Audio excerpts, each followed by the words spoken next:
What? You want us to leave you here by yourself? Huh. You'll be lucky to make it out of this alive. You really think you can afford to worry about me? Go on, get out of here. You may have stopped Polonia from crushing him last time, but I've made sure that won't happen again. The entire Experimental Design Bureau is rigged for war. Stay and watch if you want, but it'll be at your own risk. You're not flagged as friendlies in the weapons system.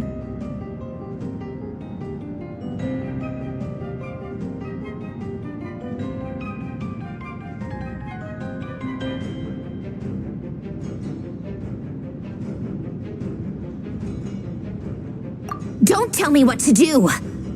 Look, if you're leaving, make it quick, or you'll just get in my way. There's a secret passage on the second floor. It'll take you right to the plains out back. Stare all you want, Columbina.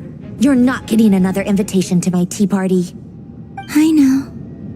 But thank you anyway, Sandrone. This is exactly why you shouldn't hang around with those people. All their melodrama and sentimental nonsense is rubbing off on you.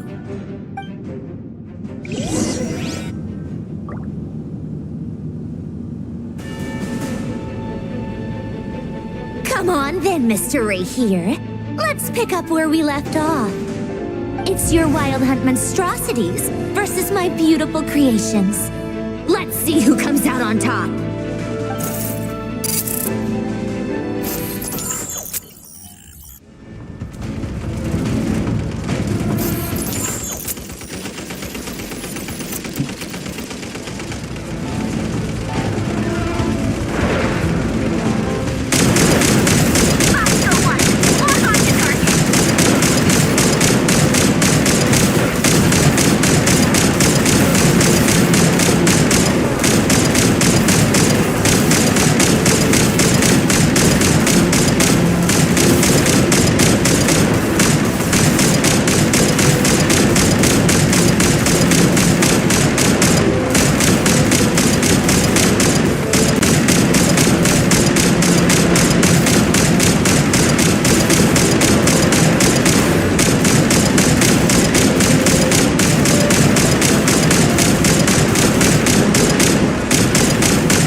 your data.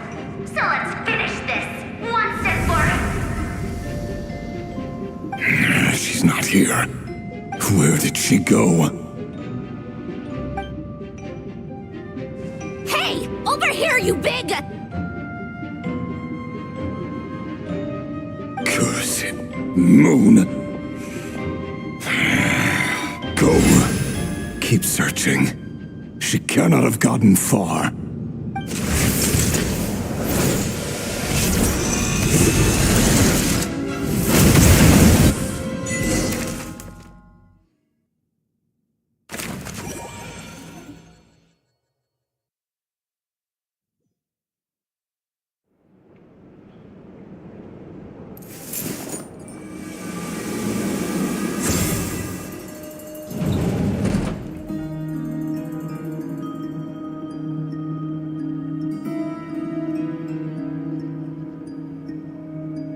So this is your method for investigating Rarir's past.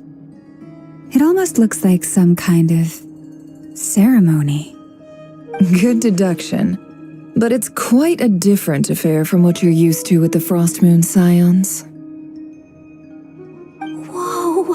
First time I've ever been in here. Boss always said it was off limits, so I pictured some kind of creepy dungeon. But it's actually kinda nice.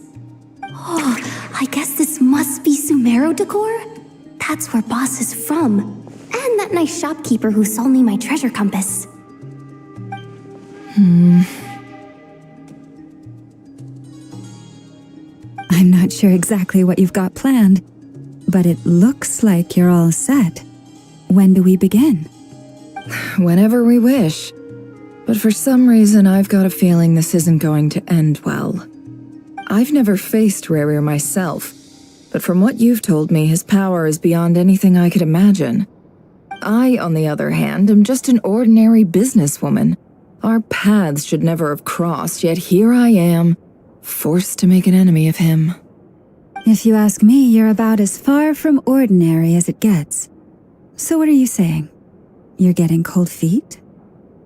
Once I take a job, there's no backing out. Still, I have to ask myself if the power I'm relying on will even work on an opponent of this caliber. And also how to make sure I come out of this alive if things spiral out of control. Death is the one thing we can take for granted. It is the great equalizer, however fortunate or unfortunate we may otherwise be. So it's important to consider how to spend what lifespan we have left. Come on, boss. Lighten up.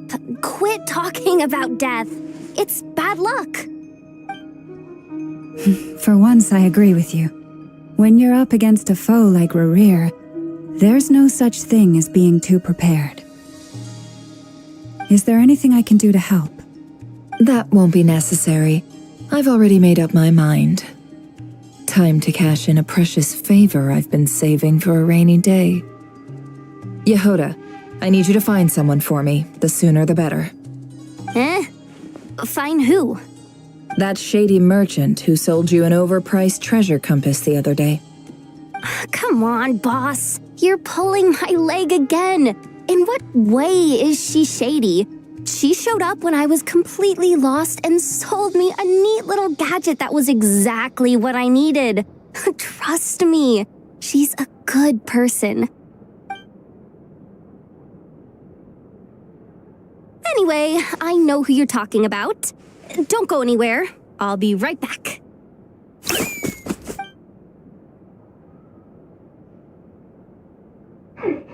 What's happening? I genuinely can't run any further.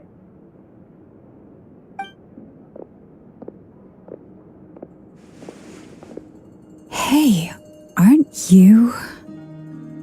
What is it? What's the big rush? You dragged me out of a dream where I was literally swimming in Mora. I'm charging double my usual attendance fee. See, look how easygoing she is. After that rude awakening, she could have completely snapped at us. But instead, she kept it together and just asked for an extra fee. Dori Sangama Bay? I never would have pictured you two doing business together. If you want to make it big in Nod-Krai, it's all about connections. Lady Nefer just so happens to have a lot of intel that interests me. And she also did me a big favor in the past. It was back when I first arrived in Nod-Krai. My trusty assistant, the genie in my lamp, had an adverse reaction to the Kuvaki and fainted. And when you know it, that's when I suddenly find myself in a life-or-death situation. Good thing my compatriot was there to swoop in and save the day. I've been giving her a 30% discount off all of my goods ever since. Now, so that no one here feels left out, I'm willing to extend a 20% discount to fellow friends of Boss Nefer. Plus, any other friends you send my way will enjoy 10% off. What can I say? The great Lord Sangamabe is nothing if not generous. So, let me guess. You've run into some trouble? I've got everything you could possibly need, and the more you buy, the more you'll save. You guessed correctly. What have you got in the way of survival gear? The one type of gear I've never been short on. What are you looking for? A jetpack fresh from the Academia's labs? An ancient suit of armor dredged up from the bottom of the sea? At the very least, I need to know what kind of opponent you're dealing with here. If even you're worried about staying alive, it must be pretty serious. What if I told you it's someone with the power to bring a nation to its knees? Is that so? Then we really are talking top-shelf treasures. I don't have anything like that in stock right now. I'll have to ask my supplier. Your supplier? A powerful woman, make no mistake. I can't reveal her identity, but luckily for you, I hear she's planning to visit Nod-Krai in the near future. If you're willing to wait, I can ask her when she's here. Can't say exactly how long that'll be, though. Then, let me put it another way. What would you do if you encountered an enemy like that? Roll over and serve yourself up on a silver platter? Of course not. I have a handy little trinket from one of my generous suppliers, which... Hold on. What exactly are you getting at? No, this is for my personal use only! Let's just say I'm borrowing it, all right? Just for insurance purposes. You'll get it back later. Favors are the worst kind of debt to owe, and now you've got a chance to repay one.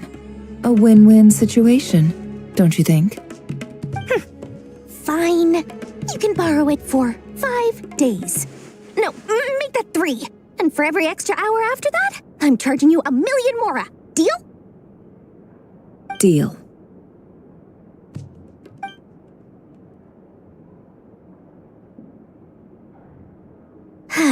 What a way to start the day. Now, was there anything else you wanted? Or can I go back to bed now?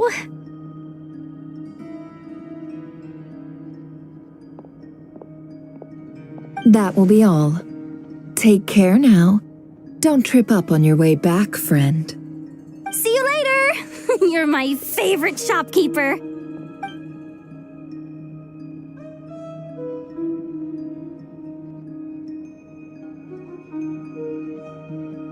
Excellent. Everything is well and truly ready. The ceremony can now begin. After initiating the ceremony, your minds will follow me wherever I go. You will see many strange things in your mind's eye. So remember, don't be frightened, and don't make a sound. Now then, let us peer into the Raker of Solnari's past.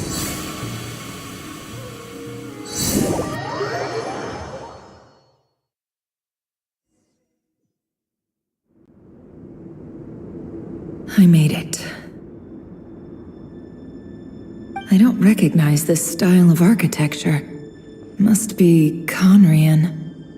Simple furnishings, table and chairs. It's a more ordinary house than I might have expected. Looks like the fearsome Raker of Solnari came from surprisingly humble beginnings. Unless this passed for luxury in Conria. Unlikely. It was said to be a very prosperous nation in its heyday. Anyway, I'll keep exploring.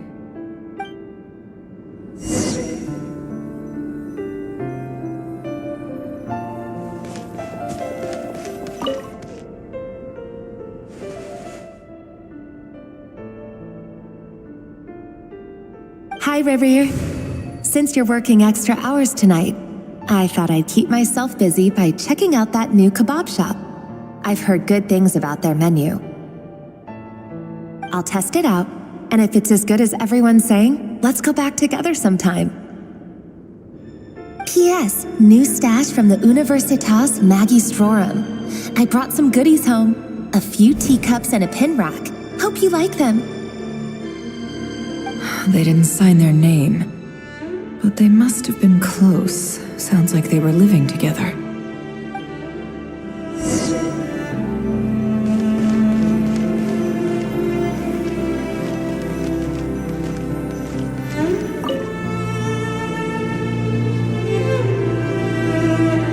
I went over to Joseph's for drinks today. They have a fine collection, but I went alone. Felindis was tied up with something and couldn't make it. Joseph asked why I came alone, but I didn't really have an answer. He then went on to ask about other things. If you ask me, someone who asks that many personal questions is too nosy for their own good. But if he invites me again, chances are I'd still go. Felindis. That's the same name Ririr mentioned. Crane imports keep falling. If things don't pick up, we'll soon be back to meat and mushrooms only. Honestly, I'm not a huge fan of that new type of mushroom everyone's been into lately. Didn't it start out as a lab-grown variety? I heard it's even mildly corrosive. Seriously, why would you even eat something like that? I don't care if it's an impressive feat of alchemy. That just isn't the kind of thing I like to eat. Grain has to be imported, and they're eating a diet of mostly meat and mushrooms. Could it be because Conria is underground, so it doesn't get much sunlight? That would explain why they use so much stone in their buildings. They even use alchemically modified strains for food. Seems like the people of Conria don't have many options when it comes to dining. I've just about saved up enough now. Time to buy it and keep it somewhere safe. Making a big purchase. I wonder what it is.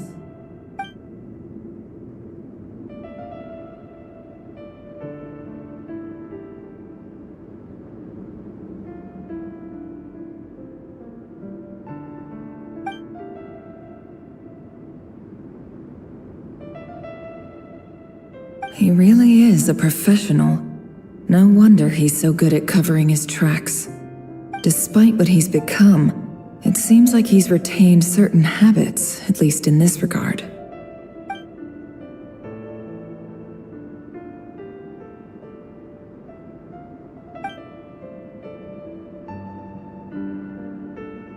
Did Rary rip it out himself?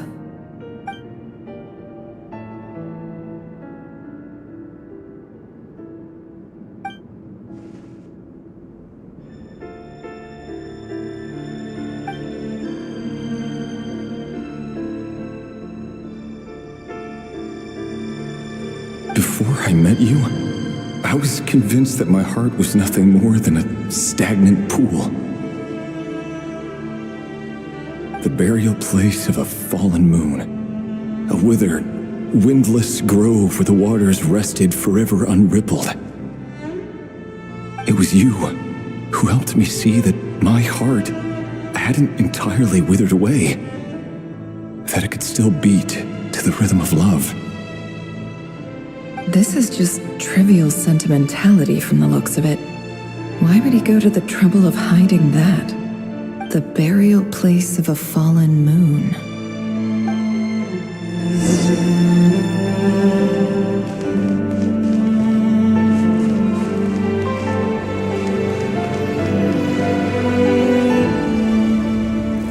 We're here. Over here.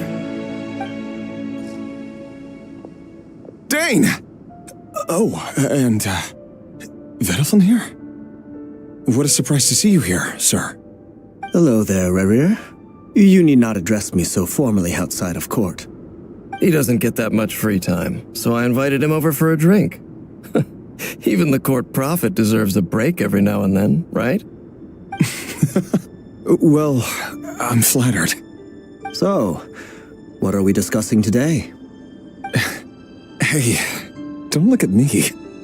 As far as I see it, we don't need an excuse to have a few drinks. Come on, don't give us that. Didn't you say you were about to pop the big question? How's that coming along?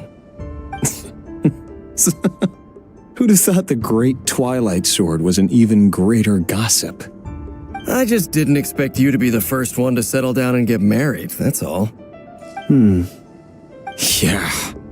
If you told me that a few years ago, I wouldn't have believed you either. So, are you planning to come clean about your job then? I'm guessing you still haven't told her. Sure, I'll have to tell her at some point. But I'll need to pick the right time and place. To be honest, I have no idea how she'll take it.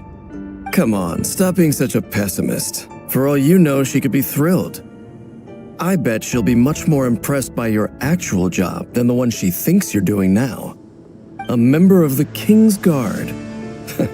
Quite the cover story. Does the king himself even know? Of course he does. Anyway, enough about me.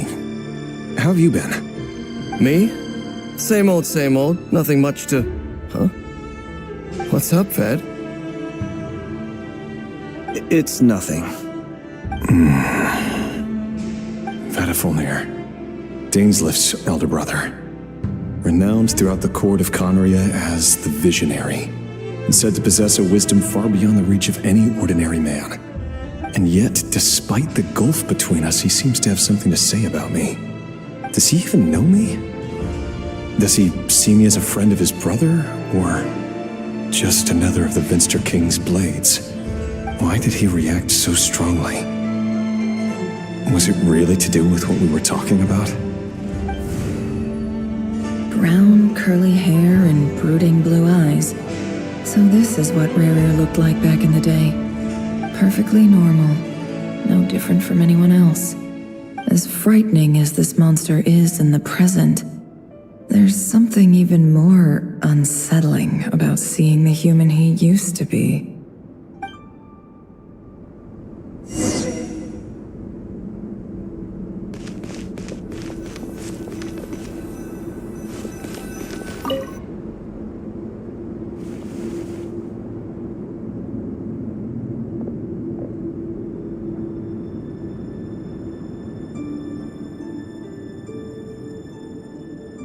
Felindis?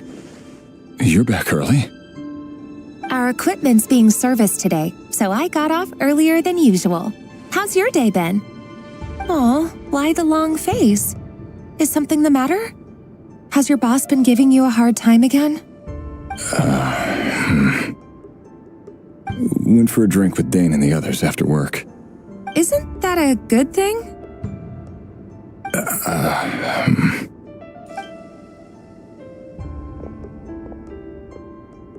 Vediflin showed up today, too. You know, Dainslift's older brother. Ah, Mr. Vediflin. Yes, I've heard of him. They say that everything he says ends up coming true. He overheard Dainslift mention that I'd recently proposed, and seemed to have an issue with it. But when I asked what it was, he kept it to himself. So, you're worried? You could be such a child sometimes, Rerir. We're nobodies. Why would the Visionary be concerned about us? I'm sure someone in his position has much bigger fish to fry. Maybe you're right. You worry too much, Rerir. We've been together for ages now, and everything's been going so well, has it not? You've even proposed to me. So, you do remember. Tell me then. What's your answer? Like I said, I need some time to decide.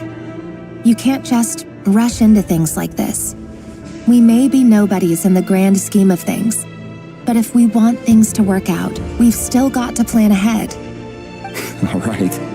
Take your time. Just don't keep me waiting forever. No bodies. Sounds about right. In the eyes of people like Vettelfnir and Dainsleif, what do we matter? Can someone whose gaze is so fixed on a far-flung future even see the present clearly? Besides, the dynasty's fate rests with the king and his inner circle. Whatever I do, it won't make much difference. Meanwhile, every idea they come up with and every decision they make, it affects everything.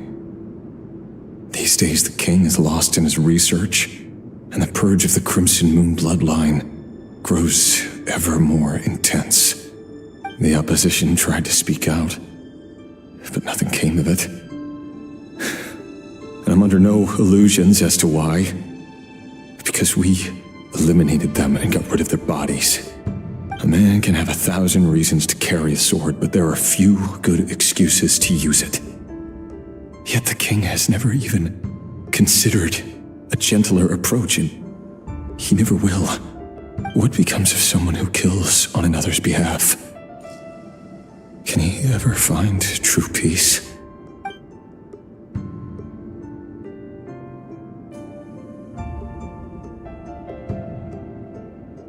Thelindis?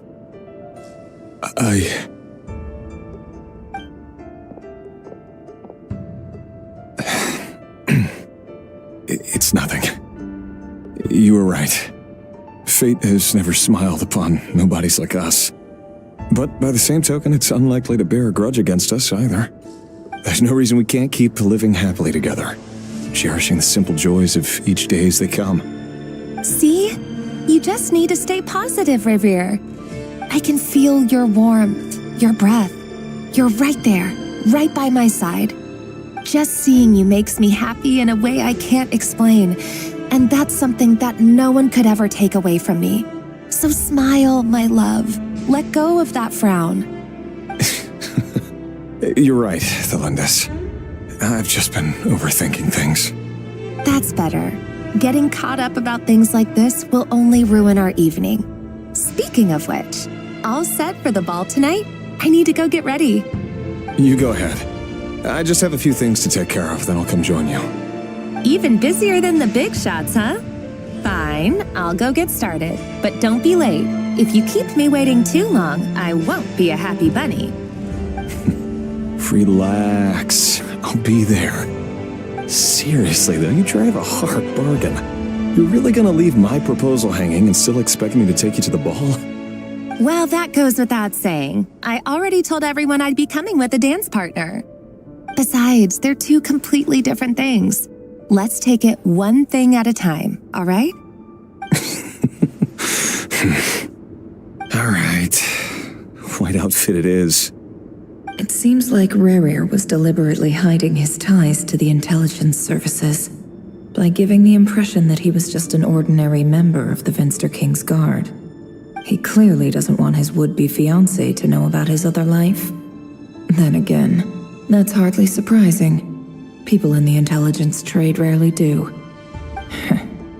Who'd have thought we were in the same line of work? Let's dig a little deeper.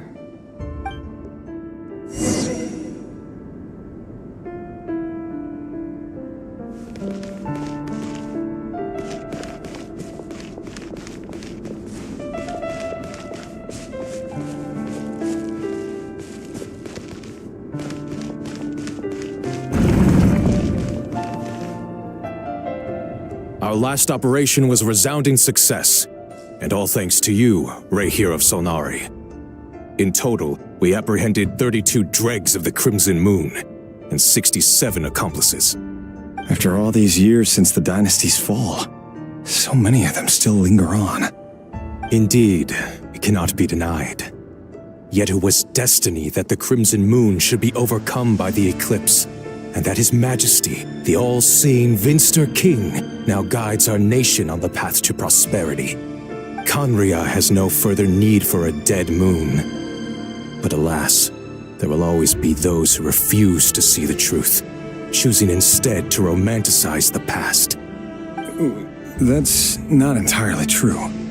Much about the Crimson Moon era was worthy of remembrance, and that's exactly why they keep trying to see it restored. Many of its secrets remain unsolved to this day. As it happens, that's precisely the field of study my partner is devoted to. You still haven't told her what you really do for a living. Where would I even start? How do you tell someone that you're one of the king's hand-picked executioners? That your hands are steeped in blood? You didn't choose this life, any more than I did. Orphans like us don't get a say. But I'll sure as heck be the one to pay for it. Speaking of which, we need to be more rigorous in the way we identify direct descendants of the Crimson Moon. Someone, it seems, has strong opinions about my future plans. Most likely my marriage in particular. I have a feeling that we may soon become targets of the Crimson Moon's retribution. Your concerns are not unfounded. They've taken out many of our colleagues these past few years, and for that very reason. These are no helpless lambs we're leading to the slaughter. They're wolves in sheep's clothing. Take care, Rehir of Solnari. I look forward to toasting you at your wedding. Thanks, Thorkel. You look after yourself, too.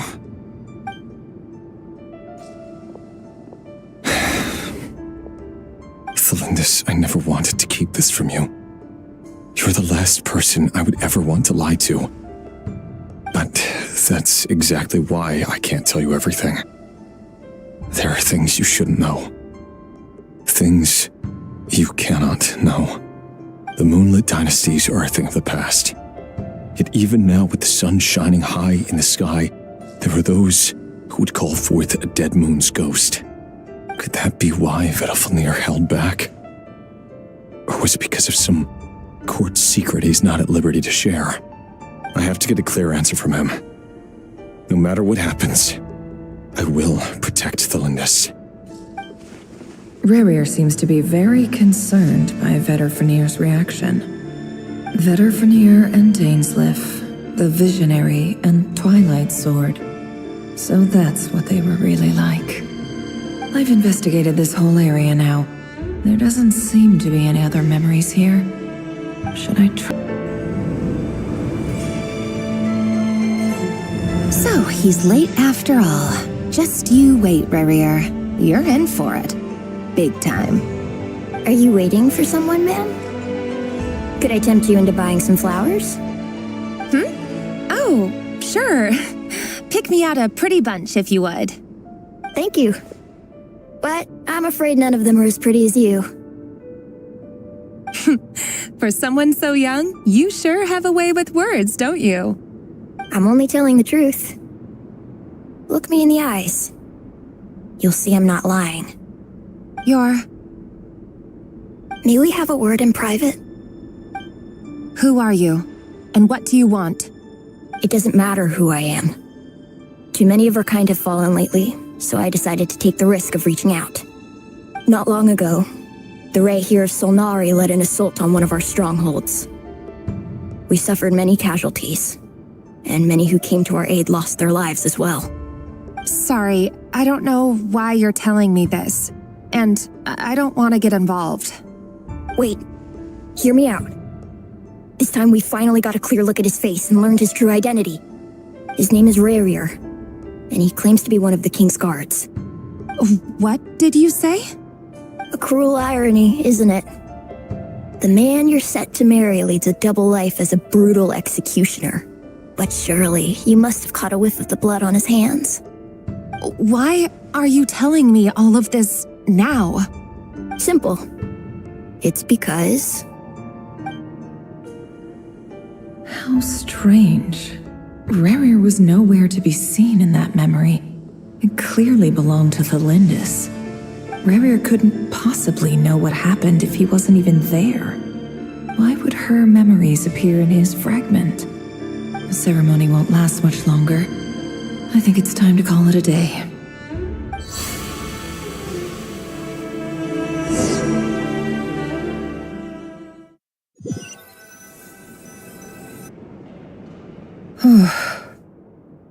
So that was your doing? Did you just pull us inside Rurir's fragment to spy directly on his memories? Any more questions, and I'll have to start charging. I had no idea you could do that, boss! Seriously, that was amazing! We're not worthy. We're not worthy! I gotta admit, though, I'm itching to see what happens next. Feels like we barely scratched the surface. I'm just as curious as you are, but the ceremony only allows for limited time inside. That's all we can see for now. Luckily, we managed to learn quite a lot. So far, so good. I just hope the others are doing okay too. Especially the group with the Traveler. Their mission is a risky one. Let's hope it's all going smoothly. If you're worried about them, go see how they're doing. If I know boss, she's gonna need some time to write up all the details and make sure it's all coherent. I'll stay behind to lend a hand, but feel free to head back and meet up with the others.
Nice. I'm starting to lose count.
Let's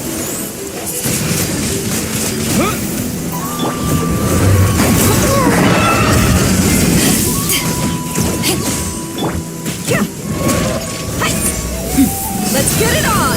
Hi! Gloves off!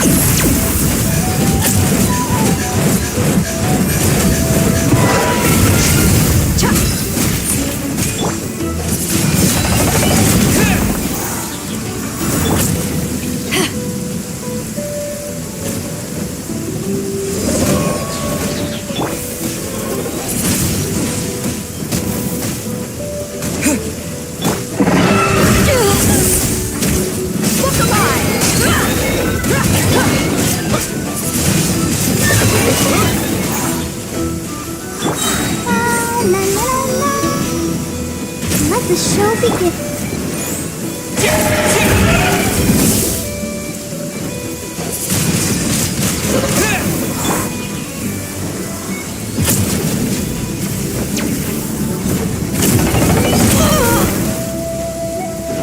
Let's get it on!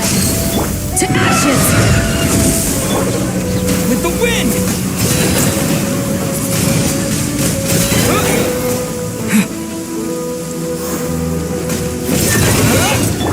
Let's dance.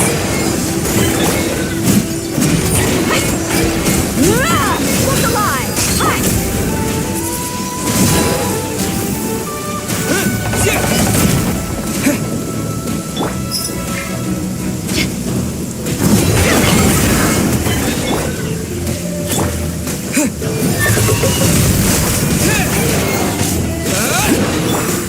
Let's get it on!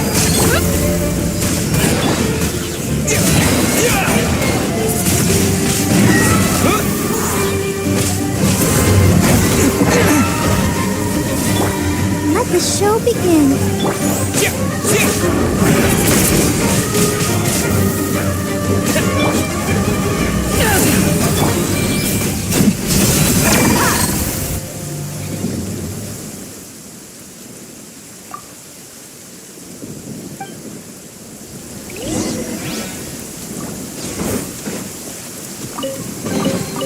I could make a tidy sum selling some of this.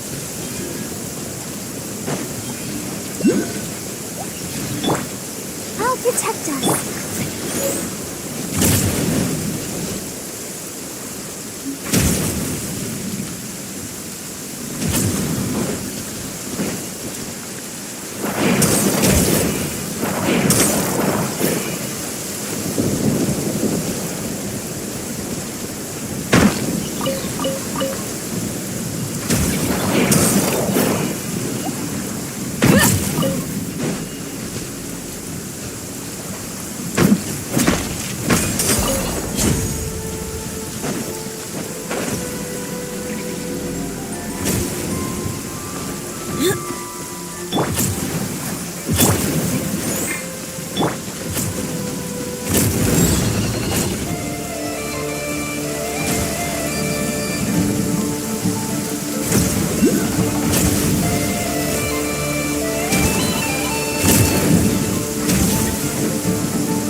Disappear!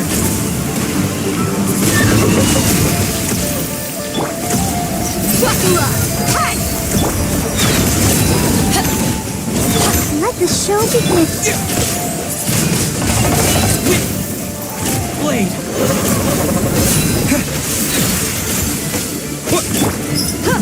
You're dead meat! Let's get it on!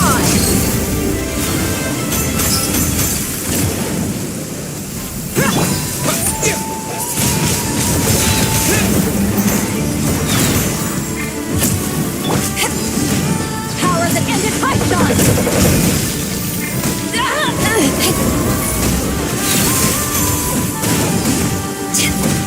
I'll protect us.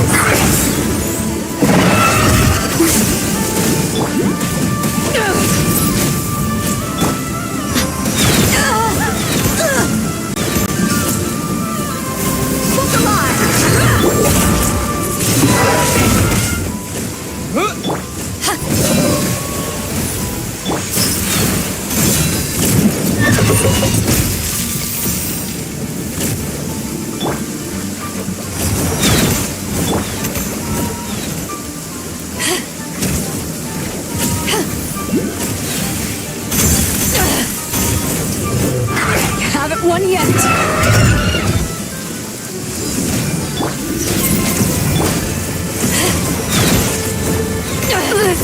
Get it on! Ha!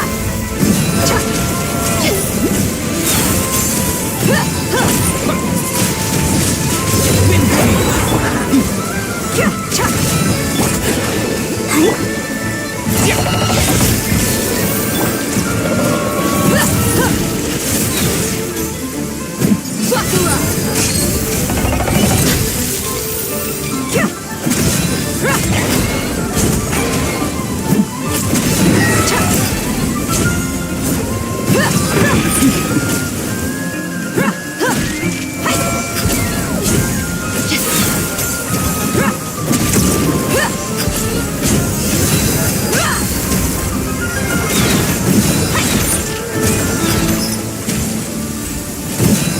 Let the show begin.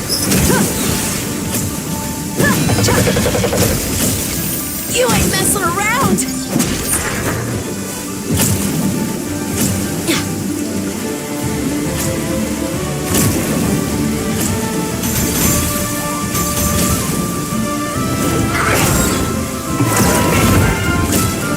Look alive!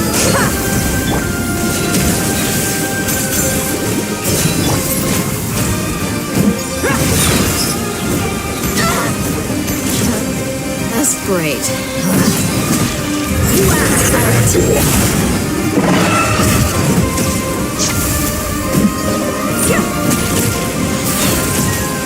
Let's get it on! Hi! Cha! Hi! Huh!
That's great.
Let's dance.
Kind of surprise I could sing about.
Barbara, go!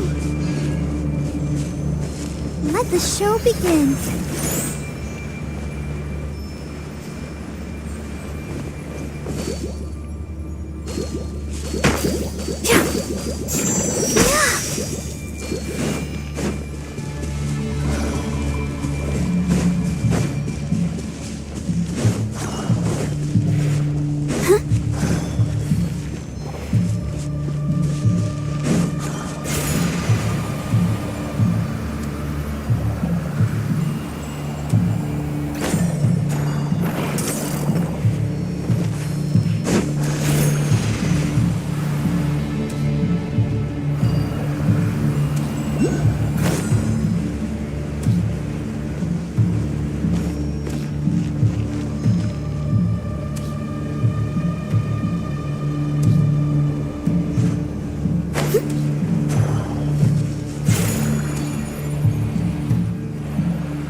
Add Astra. Thank you for Add Astra.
I'll protect us.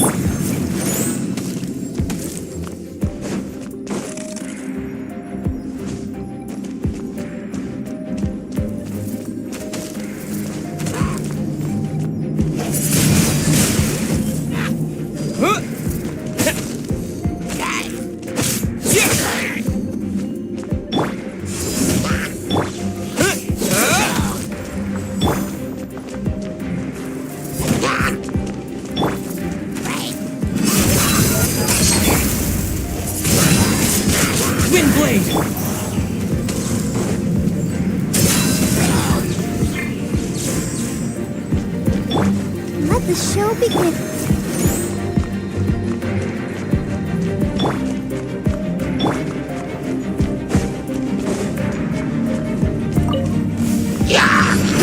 Buckle up!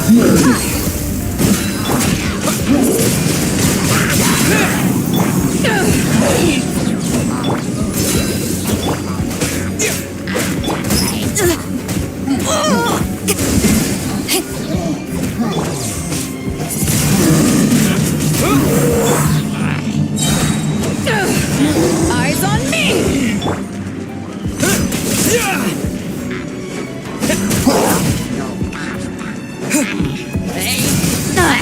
Wind blade!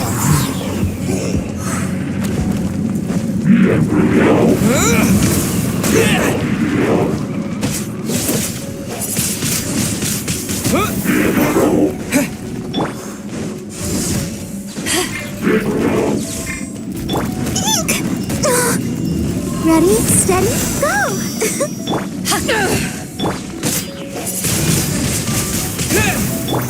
Let's get it on!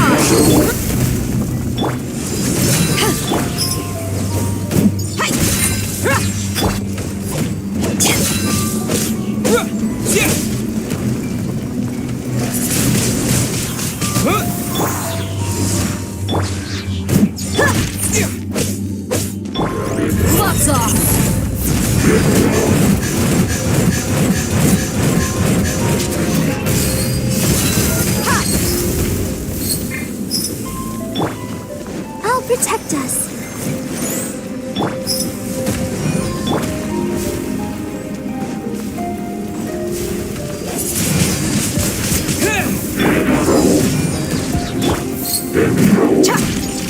done messed up.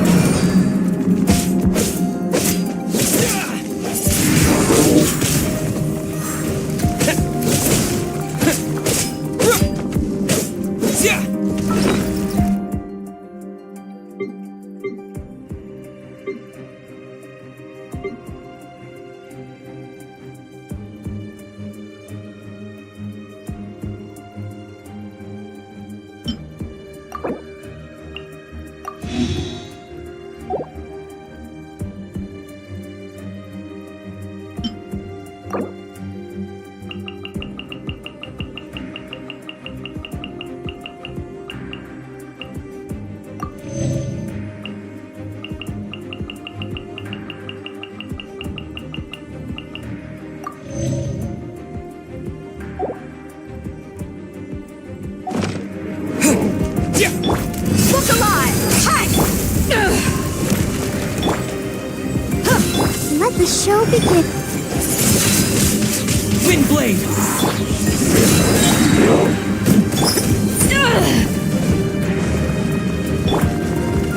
With the wind!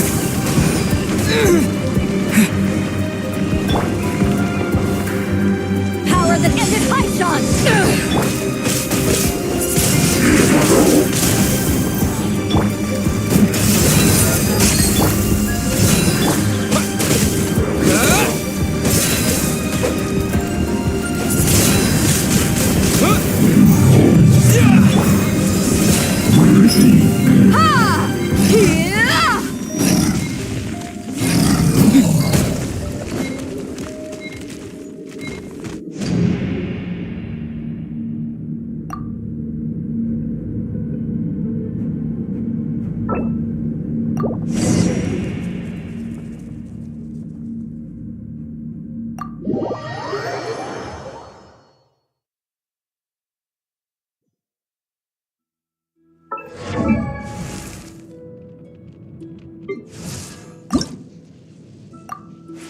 If you ever want to trade tactics, I'm always ready.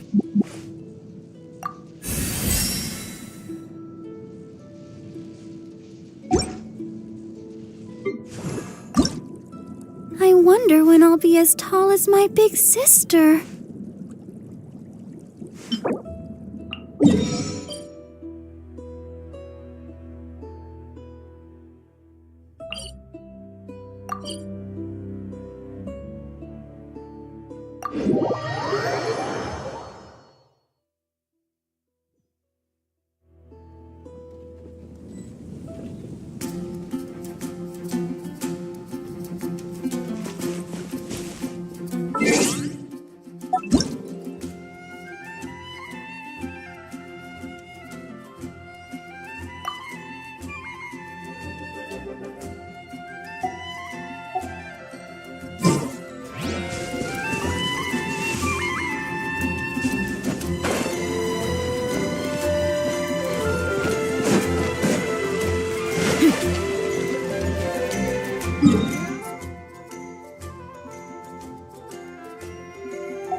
for nearly 2 days now. These things just won't quit. They might not have seen us yet, but them constantly sweeping the area, that's never gonna work. One little slip up and it's game over. If they spot us, they'll run straight back to Rare. And once he knows we're here, it won't be long before he's breathing down our necks again. Guess you're right. All right, time to zip it.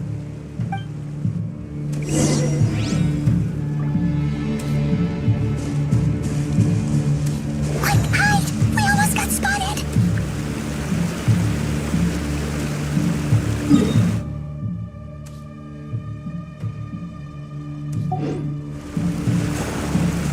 Phew! That was a close call.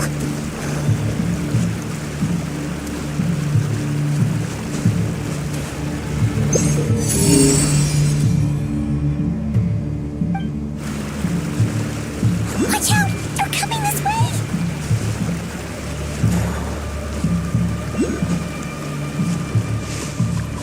Keep going. We're nearly there. This is the final hurdle.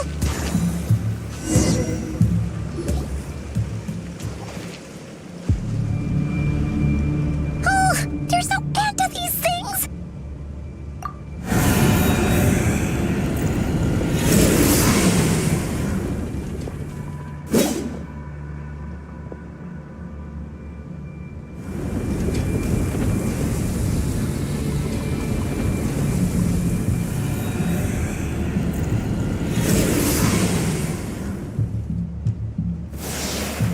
Fire.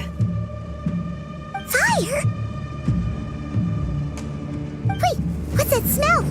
Oh no, there's a fire!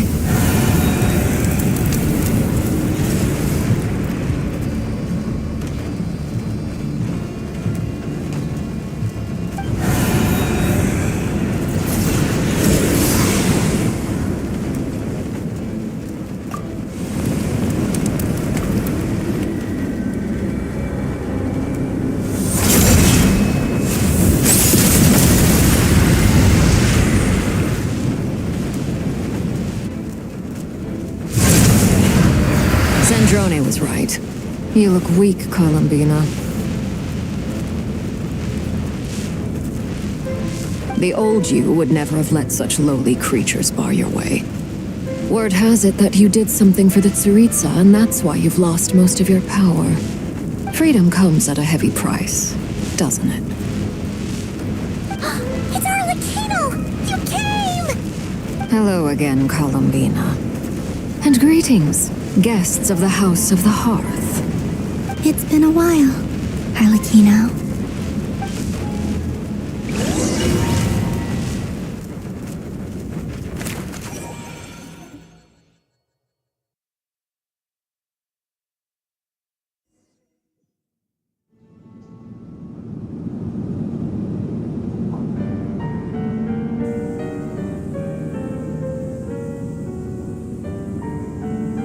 Stupid right here of stupid Solnari. Whatever. I've got all the data I need. Next time we meet, you're finished.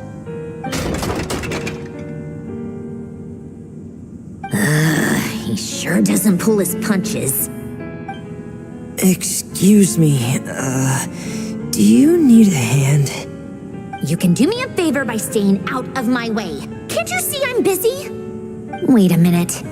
I recognize that voice. Hello, Miss Sandrone. Father sent us over to help. How considerate of her. Hey, Fremine, get over here and help me fix this. Lenny, you do your thing. Just keep your sister away from my machines. Nearly every machine that cat girl touches ends up going haywire. Go put her on cleaning duty or something.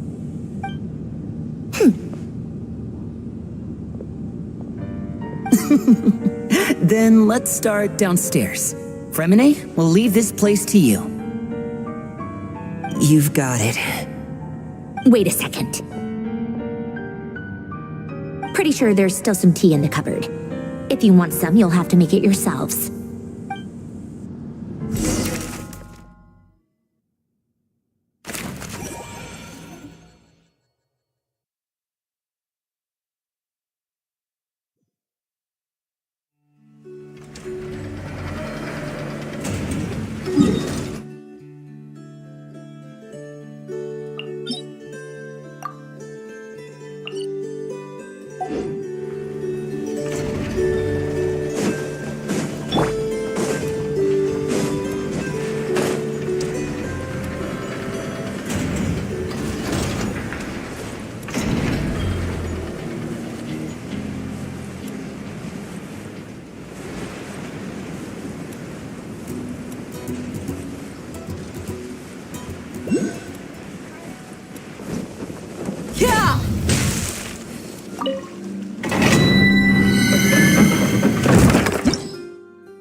It's a relief to see you all made it back in one piece. Huh? Feels like there's quite a few people missing. Where's Flint's and the others? And what about Nefer? I returned ahead of them. Flint is helping Aino and Anefa to set up the decoys and buy us some time. Boss is still wrapping things up on her end. She sent us back to fill you all in on the top secret intel we've been gathering. I see. Then let's get right into it. But first, who do we have here? You brought someone else in to help? Greetings. I was invited here to help as a longtime Tea Party companion of Columbina's. You may call me Arlecchino. Surely it can't be. Those eyes. Oh, where have I seen them before? Wait, of course. In those memories we just saw. The only Arlecchino I know is the fourth of the Fatui Harbingers. So either you share a pretty uncommon name, or you're more than just a Tea Party buddy. You are well informed, Grandmaster. A man from Mondstadt living all the way out here in Nod-Krai, and yet the people and affairs of Snezhnaya seem to hold a special place in your heart. Oh, the feeling's mutual. Sounds like you know all about who I am, too. A Fatui Harbinger. The atmosphere in here just got really tense. Guess we can't just start trusting Fatui Harbingers, even at a time like this. I must admit, though, I'm a little curious. Seeing as the moon goddess no longer belongs to the Fatui, what makes you so willing to put your neck on the line here? Nor does Nod-Krai belong to Mondstadt, Mr. Varka. Yet still, you're fighting for it all the same. Things don't always have to have a tangible payoff. Sometimes, stopping things from spiraling out of control is a higher priority than chasing the spoils of victory. Of course, I can't say there's nothing in it for me at all. But that's between Columbina and myself. Forgive me, I don't mean to doubt you. It's just that the Fatui really have been the source of many of our troubles. We have our own way of doing things here in Nod-Krai. But ever since they arrived, the Fatui have treated us with nothing but hostility. I know there's been a lot of bad blood between us in the past. I've done my utmost to avoid friction whenever I could. But sometimes fundamental conflicts of interest simply can't be settled amicably. That's why I'm here solely in a personal capacity. This has nothing to do with the Fatui. As a gesture of good faith, I'll be frank. I can help Columbina track down the iridescent moon's marrow, which will help her restore more of her power. Anyway, what else is on the agenda? Let's begin. She says she'll be frank, then completely skips over the details. Looks like she doesn't want to give away too many secrets after all. But she clearly wants to change the subject. It'd be awkward if I tried to bring it up again now. I guess we'll just have to go along with it. She's the fourth of the Fatui Harbingers after all. One look and you can tell she's not someone you'd want to mess with.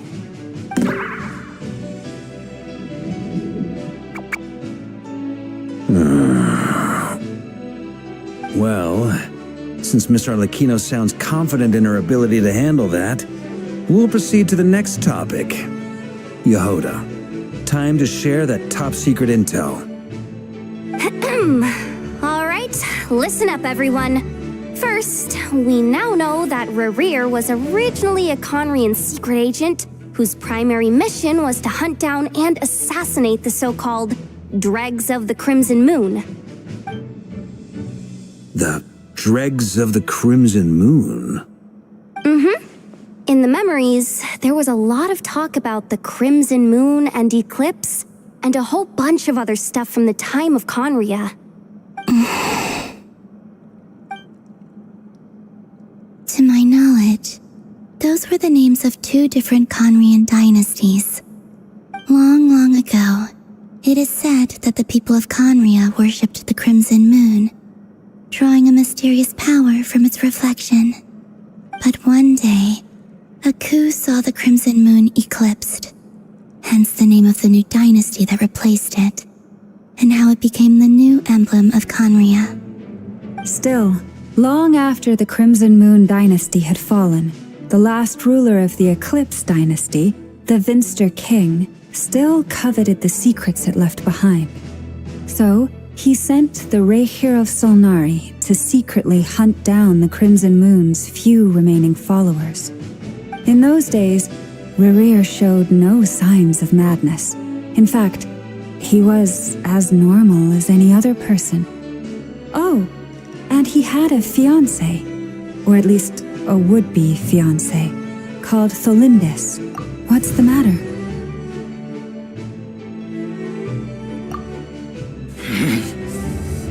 Verfnir, Freundade,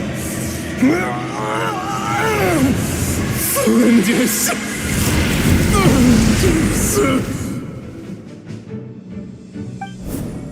Interesting. Anything else? What about this would-be fiancé of his? Do we know anything about her?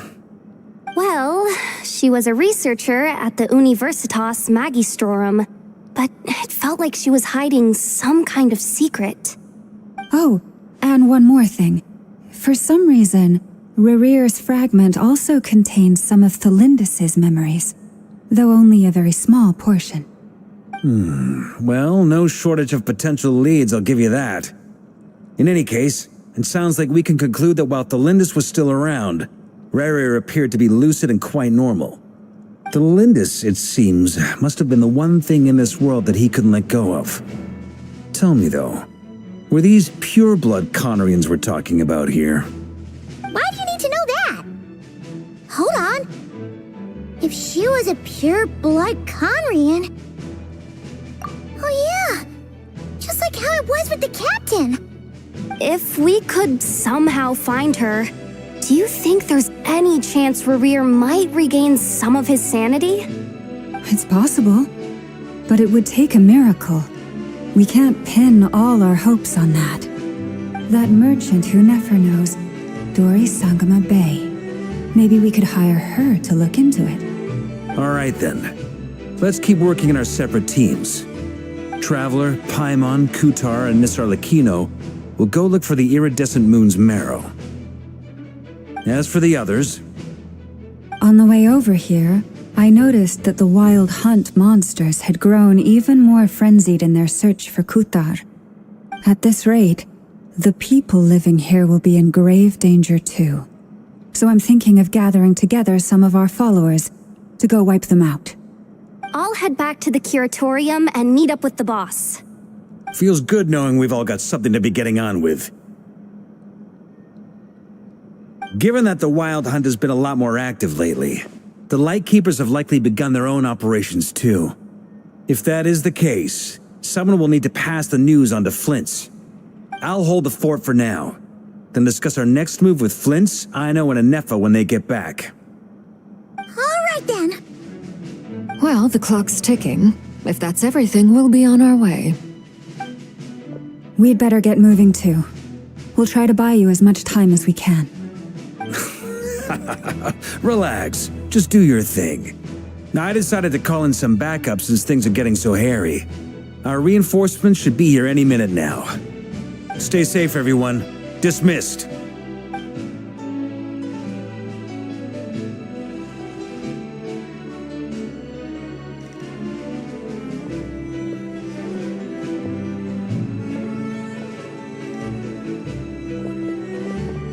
We're back.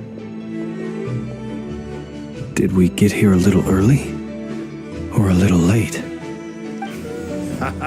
A tad late. The others have already set off. To summarize, our resident moon goddess has found us a new ally, and Boss Nefer has uncovered some promising info. Everything going smoothly on your end? Not great. I don't know how long we can stall them for.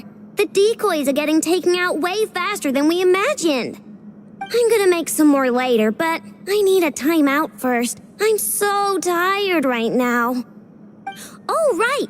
Nefa, could you fill in Uncle Varka on what we just discussed with Flints? Sure. Uncle Varka, you previously told us about how when you went to investigate a source of the Wild Hunt in Amsvartnir, you discovered that it was just a diversion. But according to Flints' intel, several outbreaks of the Wild Hunt had already occurred in Nod-Krai in the period leading up to that. That was before Rerir had regained his body, when he was far from regaining his full strength. In other words, in theory at least, he still lacked the means to act in two places at once. Flints, with everything that's been happening, the Lightkeepers across Nod-Krai are rallying to fight back against the Wild Hunt. They're gonna need your help. I know, I'm sure you're capable of coming up with something far more effective than decoys. But for now, you should stay here and get some rest. And Nefa and I will head back over to Amsvartnir to see if there's anything I missed.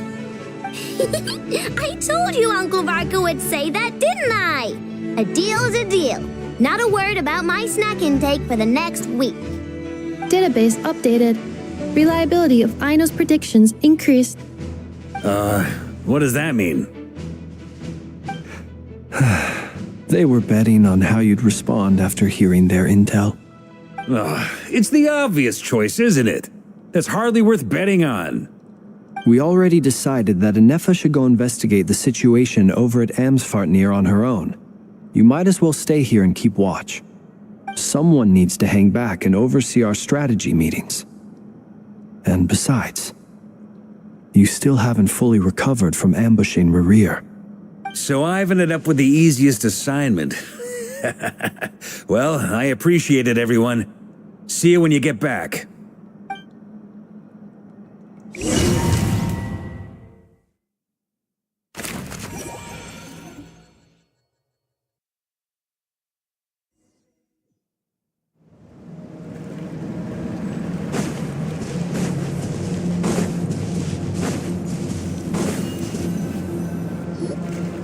Here, this will serve as a good spot to cross over. Arlecchino, hold up a second. Since you brought us all this way, would you mind telling us what you got planned? We still haven't got the slightest idea what's going on here. And if even Columbina doesn't know where the iridescent moon's marrow is, how do you? Simple. Because I am an inheritor of the royal bloodline of the Crimson Moon, and one of the last surviving embers of the Two Worlds' flames. Huh? Are you serious? As in, you're a descendant of that Crimson Moon dynasty we were just talking about?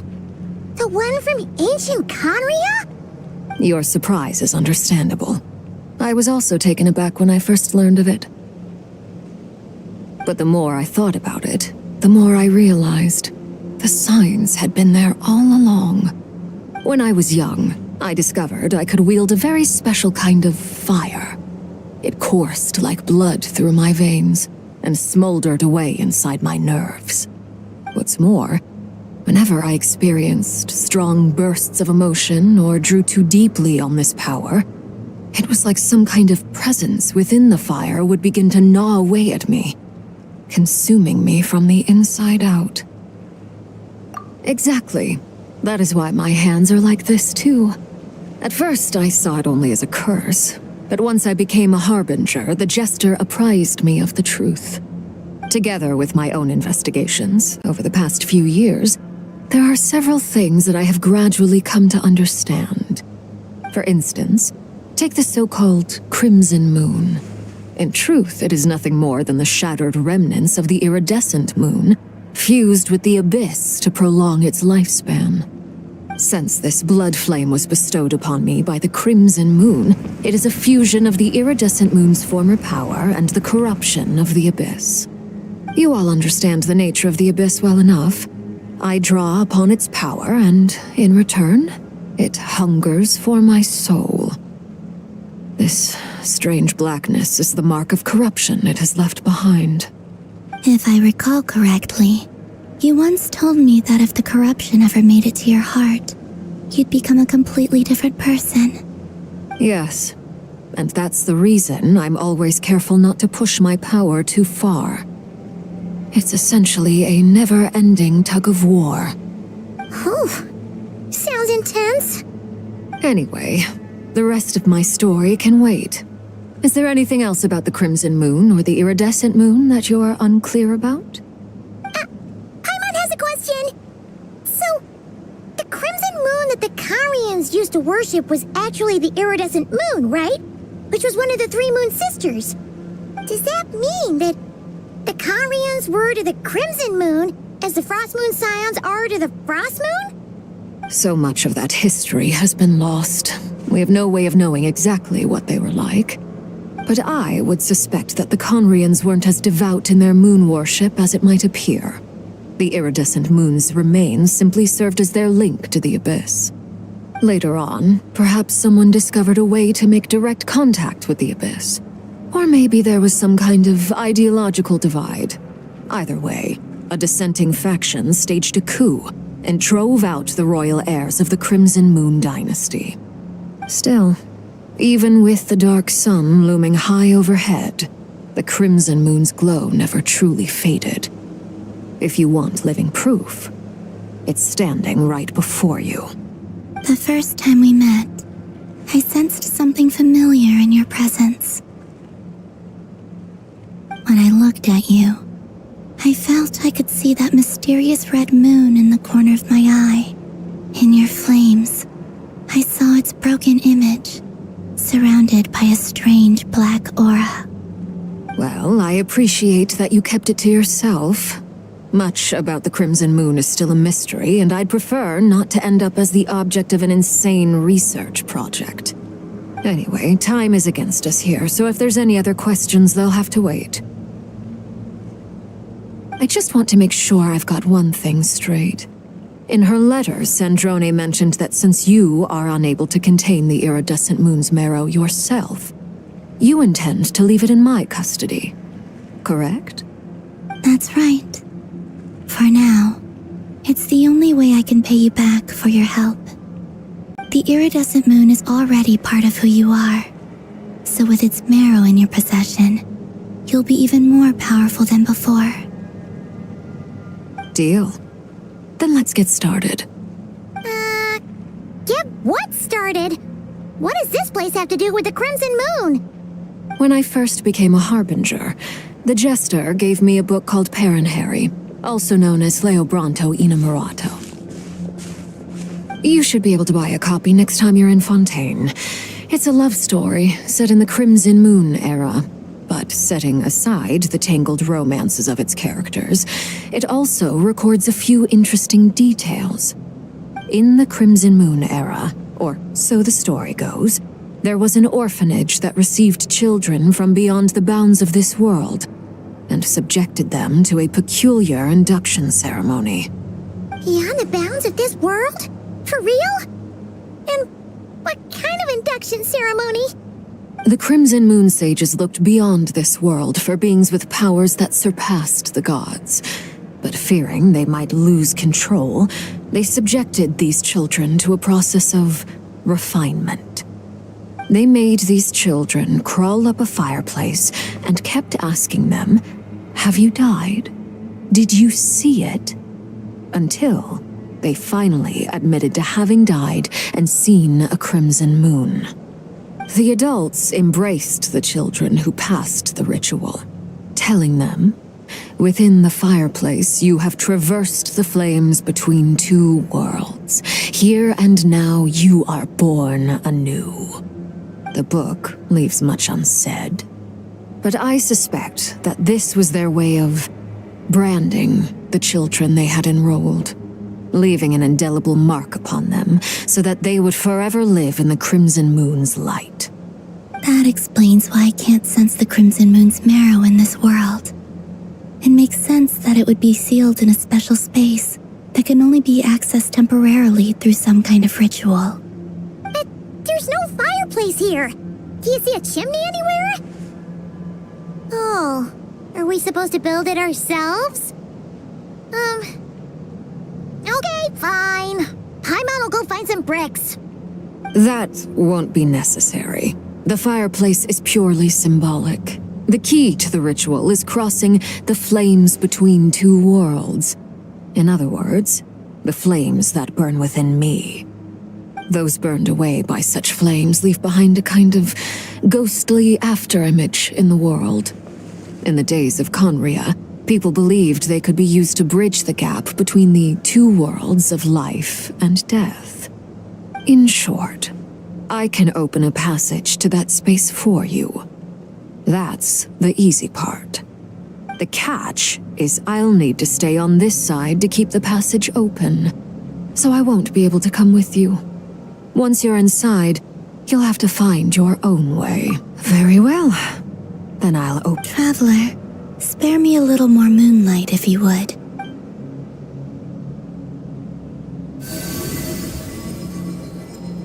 Thank you. I feel like I've recovered some of my strength now. It should be enough to move us across short distances and confront whatever dangers might await.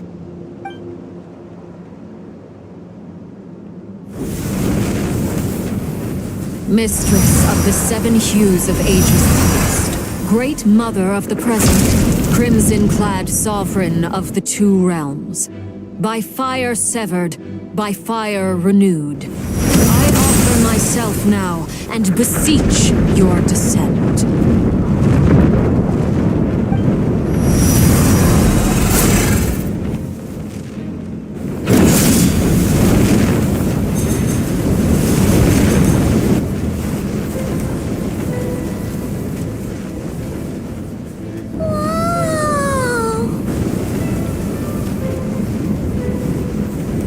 One word of advice as you're crossing over, no matter what. Got it.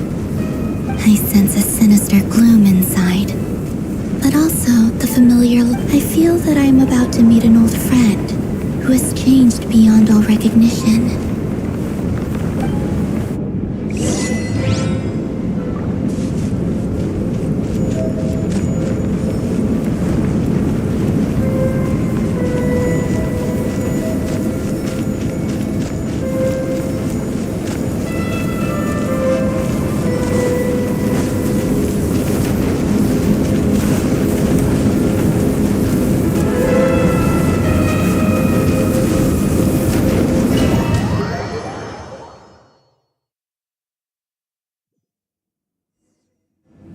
I sense your presence and craving death and rebirth. Wait, why are you? You have crossed over from another world, transcended fate itself. I have no right to.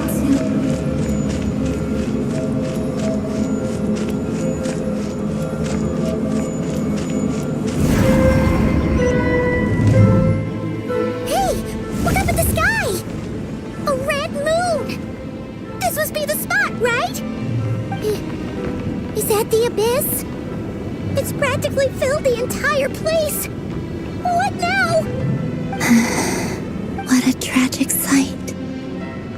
Fragments of your broken body, seized by the abyss and hung up aloft like mummified remains. Iridescent moon. Was this truly what you wished for? Careful. There's something spooky about this place. Feels like something is... Paimon's right behind you. Whatever you do, don't run off without her.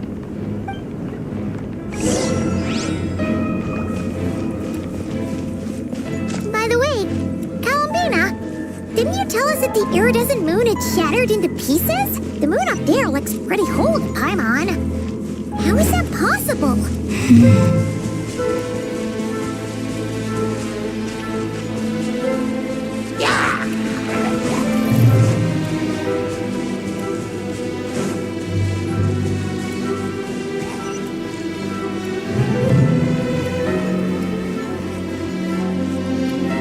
Just like I thought. It was only a facade.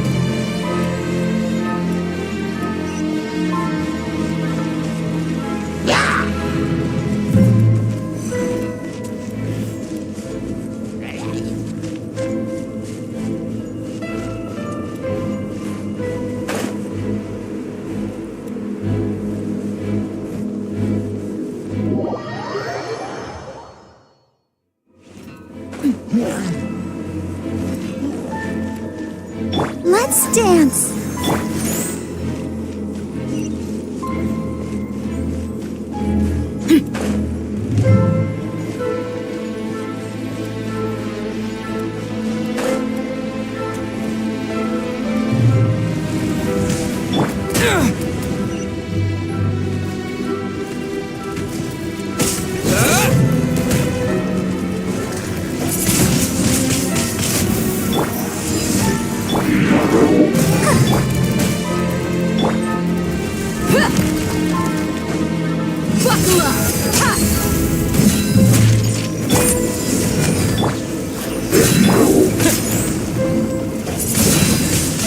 Windblade! Yeah. Yeah. Cha! Cha! Ha! Ha! Walk alive!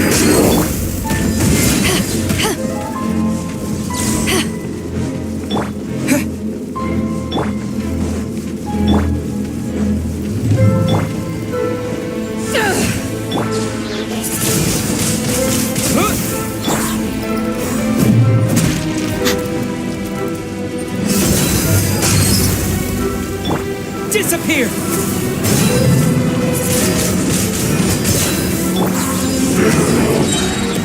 Eyes on me!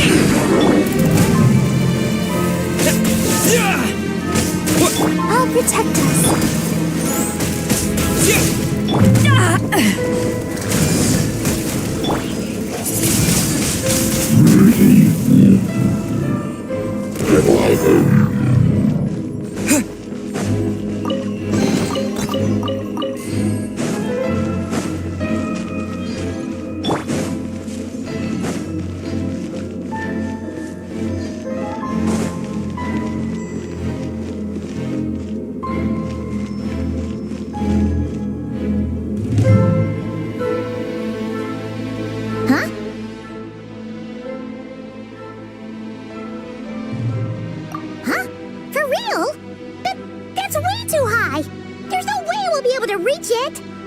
No, I'm not sensing anything up there.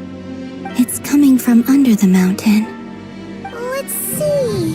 Ah! There's some kind of weird shadow over the water. Wait, see that? Looks like a mechanism of some sort. Let's check it out.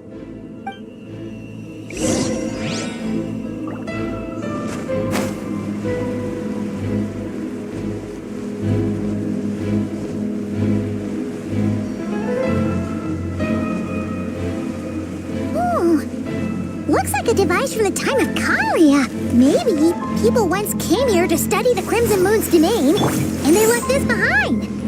Oh, if we can activate it, we might find some clues.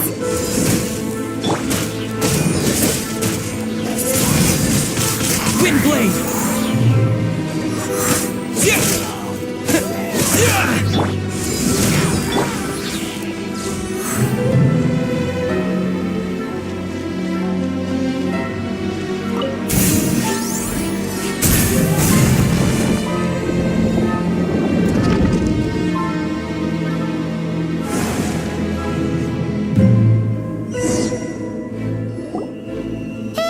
Look at that! Now that the mechanism's running, the shadow in the water looks different.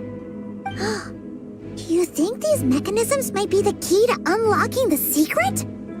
Let's try to find more of them! Lindis, we'll leave the rest of the research in your hands. We'll be heading back now. I hope this isn't ruining date night. Ugh. Mind your own business. Just leave me some snacks on the table. Lindis?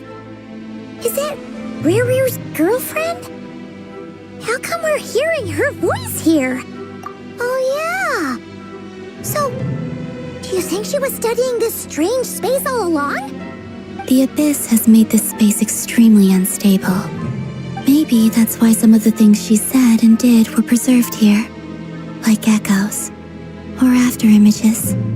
Whenever I see this view, it takes me back to a poem from my childhood. Waning moon, oh lifeless damsel, weeping on the mountain crest. Mourning still in wistful tone, her fragile soul now laid to rest. For me, of all people, to be here investigating the mysteries of the Crimson Moon space, is it a coincidence or something more?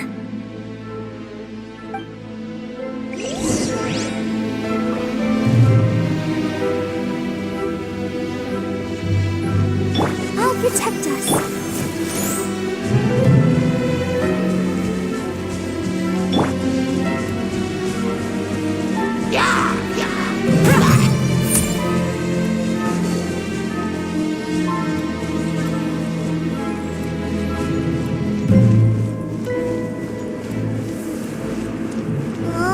Looks like the Abyss has messed up this mechanism. We need to find a way to get it working again. Let's see if there are any other devices nearby. Let the show begin.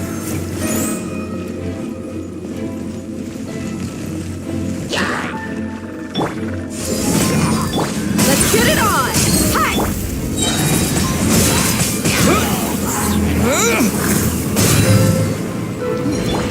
You're dead meat!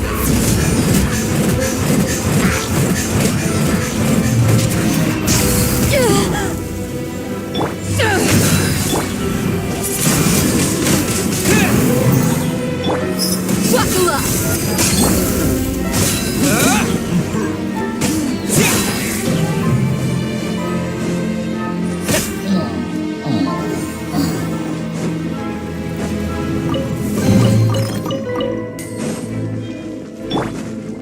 Let's dance.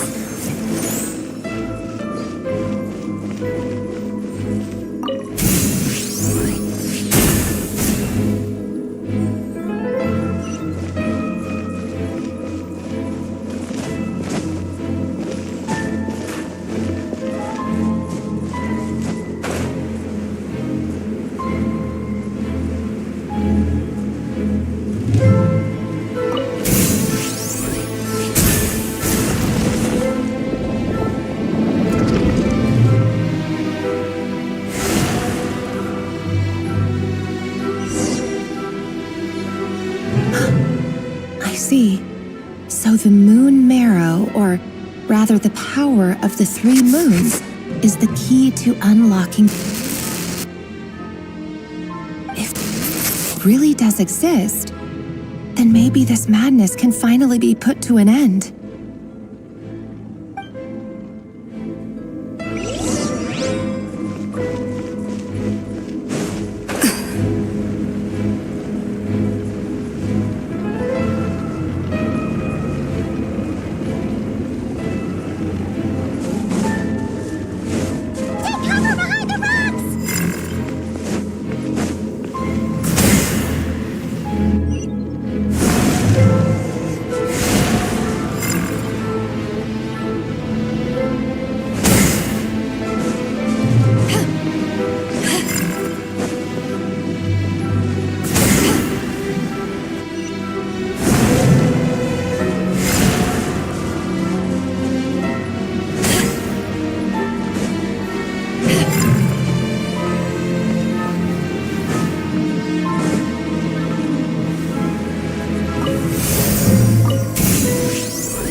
With the Abyss inhibitors in place, I should be able to access the chamber with the moon marrow. Oh, Rerir, with every step you take, you're drifting further from what you truly desire. But you're not the root of the problem. Ever since that outsider set foot in Conria, the Vinster King has sunken deeper into madness. If only I could get my hands on that outsider.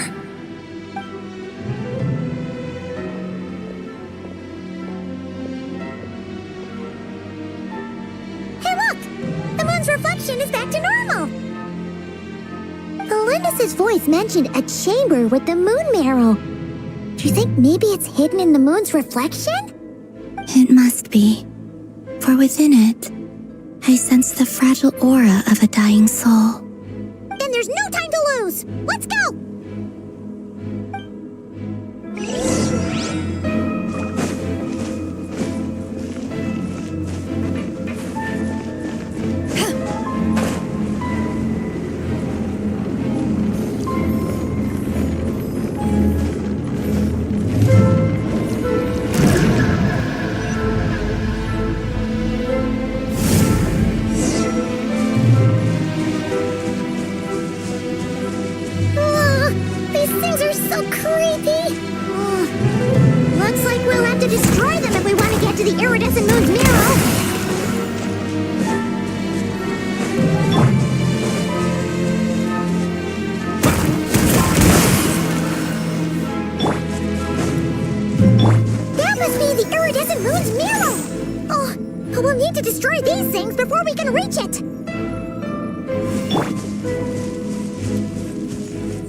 The iridescent moon's marrow, still burning away like an undying flame, yet now contaminated by the abyss.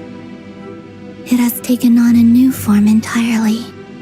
If we can purify the abyssal power within, we should be able to obtain its untainted essence.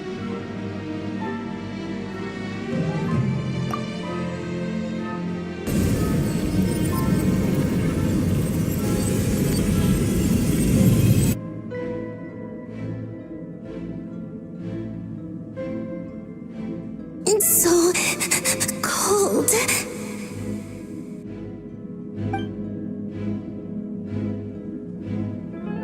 Is it you? Are you here? Huh?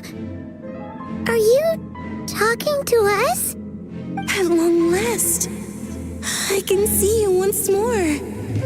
Our fates have crossed, and I am finally free. I'm sorry, I lied to you. Even knowing what was to come, to split apart piece by piece. Like I was being cut into pieces by 1,000 blunt blades. My thoughts scattered as the cold crept in. Tell me. What was that all about? Was that the goddess of the iridescent moon? Oh, it sounded like she was speaking to a long-lost friend. But None of us have ever met her before. Perhaps. She took me for the goddess of the frost moon she once knew. For a fading soul like hers, our auras must be too similar to tell apart.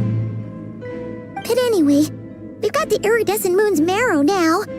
That should help you regain your strength, right? Alright, time to leave this place and meet back up with Arlecchino. Let's go!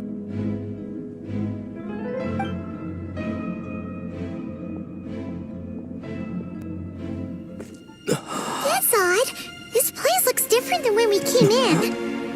Waning moon, oh lifeless damsel.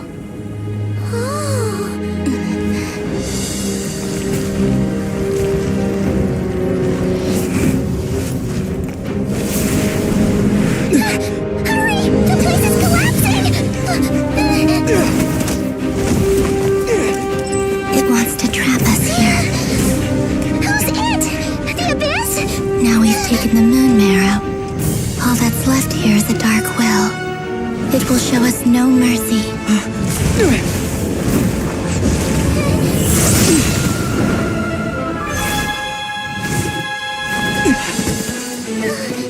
Give it back!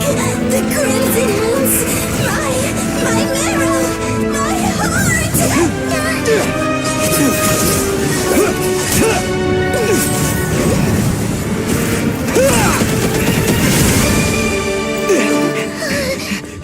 Finally! Huh? Oh no! The exit's blocked! They're back! Now what do we do?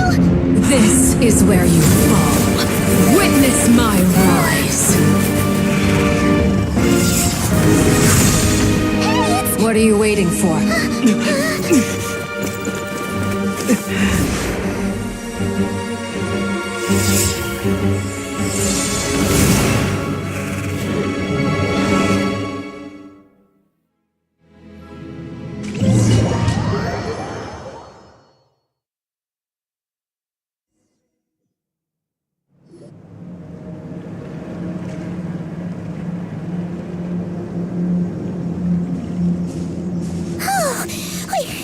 We made it! Was that you, Arlecchino? Did you save us? Wait, your hands! They're... Oh, this? Don't worry. It's a small price to pay. The Abyss wanted to trap you inside, and I defied its will by bringing you out.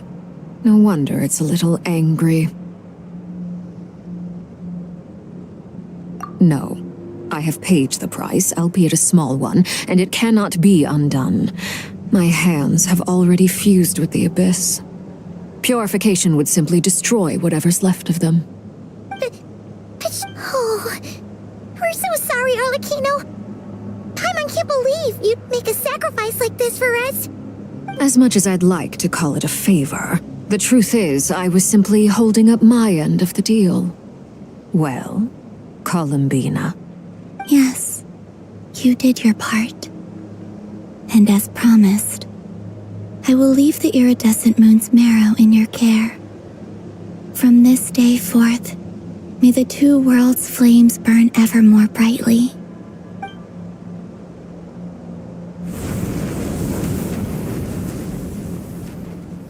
I'll take that as a blessing. Now, Columbina, give me your hand. Accept this moonlight I offer in return.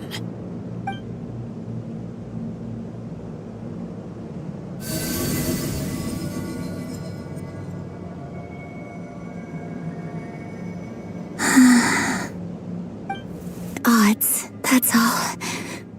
By the Frost Moon's authority alone, wielding the power of the other moons was always going to be a stretch. Still, I think it's fair to say that your strength has returned, at least to the level it was at as Third Harbinger. It's still not enough. There's no way I can hope to challenge Rayrir like this. Just one more ray of moonlight, if you would. It's okay. I can take it.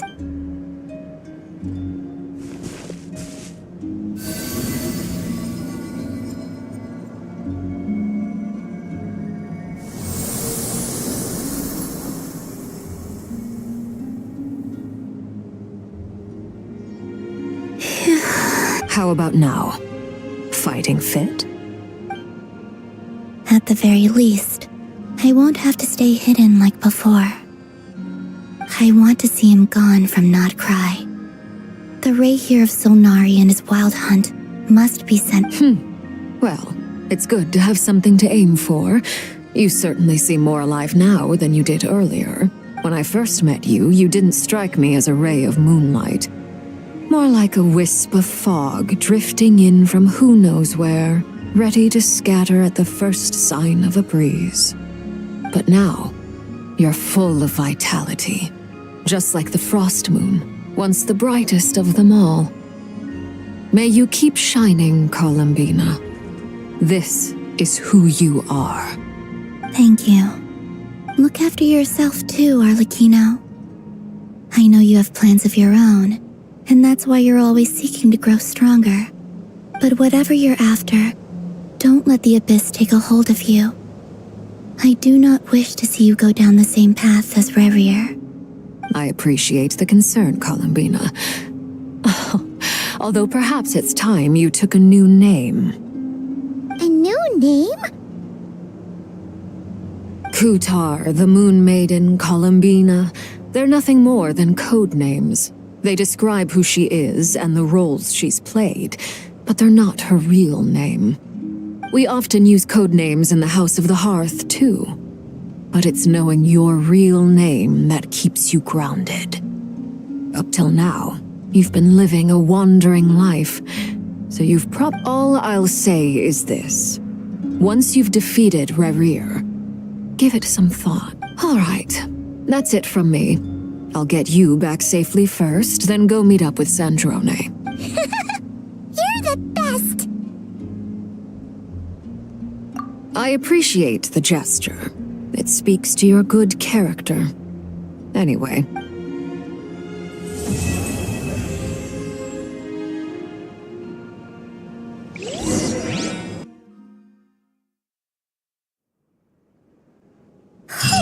It was a close call, but we got the iridescent moon's marrow and restored Columbina's strength. And that's all that matters.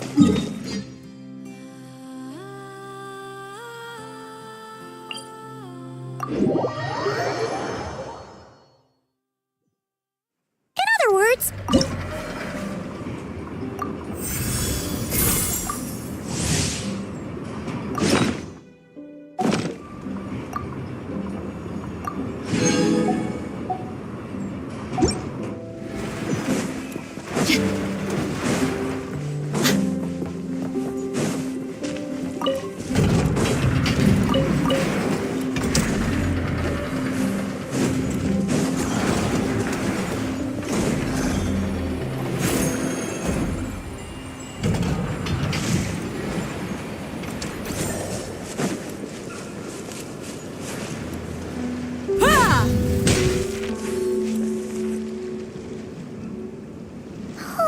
Do you think the others are making good progress? Hope it's all going smoothly. Oh, hey look! They made it back as well! Flintz! Llama! How did it all go? All is well, thank you. Nefer and Yehoda had to stay at the curatorium to wrap things up, so they won't be joining us for now. I ran into Miss Nefa and Miss Aino on the way back. Their work is still in progress, so I suspect they won't be back for a while either. You seem rather cheerful today, Mr. Flintz. I certainly am. I achieved what I set out to do and came away with more than I bargained for. Fighting alone can get quite tedious, but I had the good fortune to run into a pair of brave young warriors.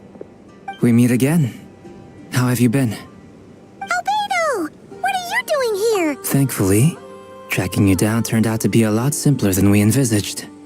These two courageously lent me a hand while I was fighting the wild hunt. When they told me they were Servarka's colleagues, it all made sense. And given how people of outstanding talent tend to cross paths, it's no wonder you're already acquainted. So, who's your travel buddy, Albedo? Why don't you come and introduce yourself?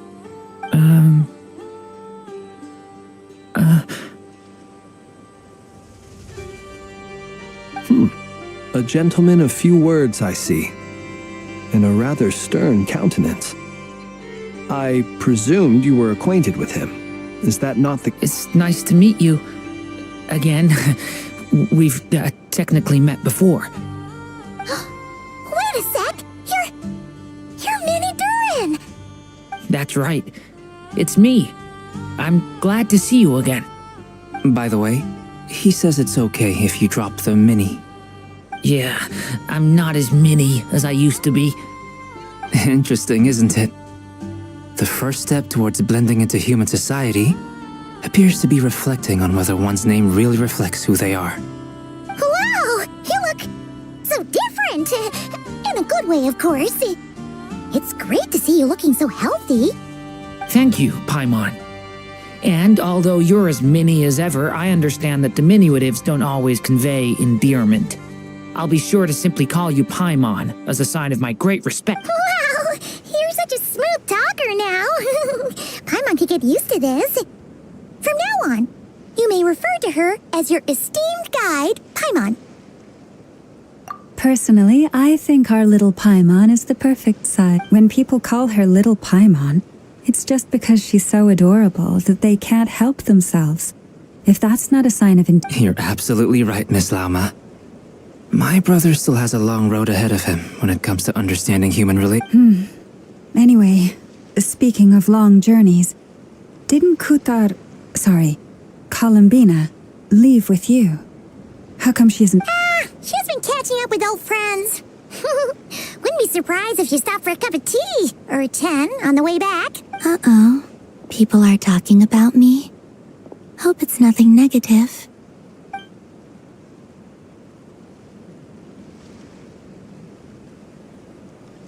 Judging from your expressions, I'm guessing it all went well? It's getting crowded here. I'll go grab some chairs. No need. This is a job for an alchemist.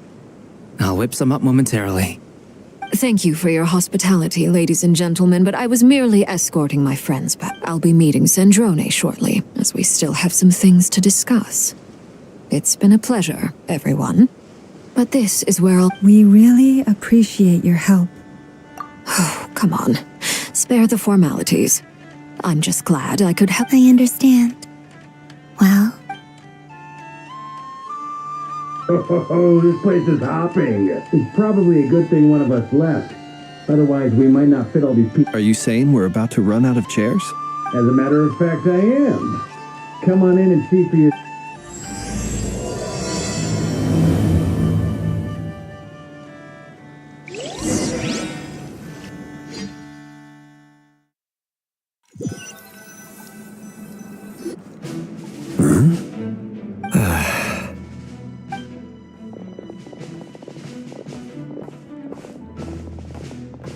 I overheard your little chit-chat outside, by the way. With Miss Columbina's colleague gone, we should be back to the original crew plus the other colleagues I brought. Though, it looks like we have another new face. Someone else managed to rope in a call. Frankly, you and Paimon are the only people I know here. This here is Deansliff, colleague of Teyvat's greatest guide, Paimon, and greatest adventurer, the Traveler. Well, not exactly colleagues, more sort of... When someone else jumps in to do the announcing, you know you're speaking to someone important. Let's hear what he had. Note to self. Once Paimon knows your name, the rest of the world will soon follow. When he comes looking for us, it's usually something important. Paimon's guessing you've heard about the Wild Hunt, then. From the looks of it, you're about to hold a meeting. If I were to say that the Wild Hunt is our mutual enemy, would that earn me a seat at the table? As the saying goes, the enemy of my enemy is my friend. Mr. Dainsliff, there's a seat with your name on it. Though, I can't promise the same for everyone else. Hey, Albedo, think you can wrestle? After all this time apart, Grandmaster Varka's first order is to rustle up a couple more chairs. Is he being sarcastic? Hey, he's your brother. Why are you asking us? I've still got a lot to learn about the nuances of human conversation. Trying to decipher Albedo's way of speaking has been like jumping in at the deep. Oh, good point. Paimon gets you now. Don't sweat it. There are people who go their whole lives without getting the hang of it. You're ahead of the game already. I wonder what's taking... Perhaps you should go and check in with her. If anyone can hurry her along. I just got back from the curatorium. Besides... Miss Nefer doesn't strike me as the type to share secrets. And since gathering intel is her specialty, I'm guessing under such circumstances, would it not be tactless for me? Oh, but it's fine for me. What can I say? You have an unrivaled ability to garner people's affection, Miss Moonchanter. Besides, you have far more in common with her. All right. Impressive. She barely fought back at all. I admire your powers of As I'm sure Miss Lauma will realize soon enough, the trick in life is to always pitch in with other people's responsibilities so that you can be selective with your own. Another trick is to simply hide in the background. Spoken like a true sage. Anyway, looks like we've got some time to kill before the meeting. Let's take a little breather, folks.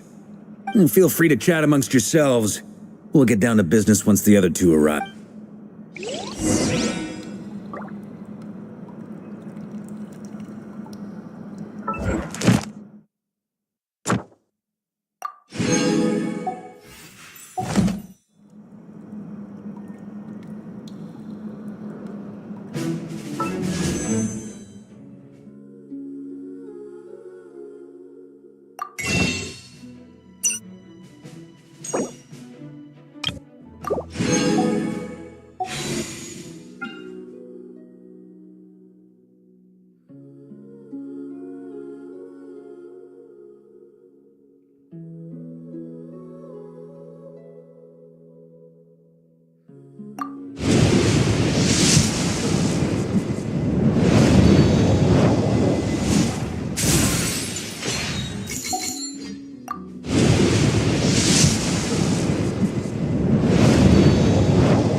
Da da da da da da da.